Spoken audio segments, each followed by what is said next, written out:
Hello， 大家好，我係威文，今日同大家介紹嘅單位係海圖居，一座高層 A 室，一個實面積932尺，3房1套2廁加工人房嘅單位，我哋大家一齊嚟睇睇。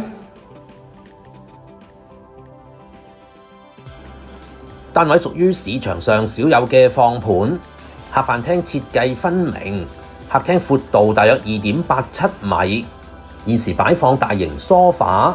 音響設備空間感都十足，客廳設有窗台，坐向西北，遠望八仙嶺、觀音像、船灣淡水湖，一片蔚藍色海景，優雅宜人。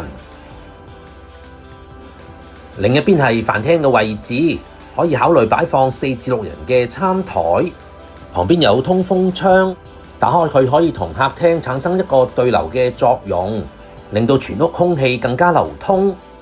旁邊係廚房，設有兩邊嘅工作台。朝早喺呢度幫屋企人準備溫馨嘅早餐，都係一件賞心樂事。跟住係工人房或者係儲物房，採光同景觀都唔錯㗎。客廳旁邊有一間睡房，大約有6平方米。海圖居鄰近馬鞍山廣場，購物消費都非常之方便，步行幾分鐘亦都可以去到馬鞍山站。客廳旁邊設有一個浴室，改造淋浴間，亦都方便客人使用。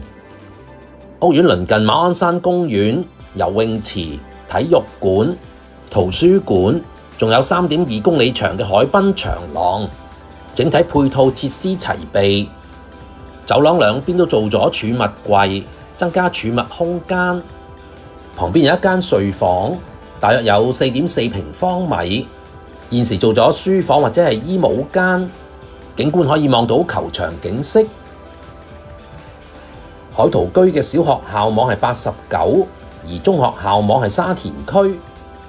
主人房浴室亦設有通風窗，亦都改造淋浴間，方便打理。另一邊係主人房，大約有11平方米，間隔方正，可以做到3邊落床。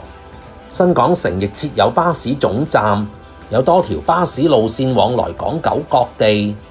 介紹完畢，多謝大家。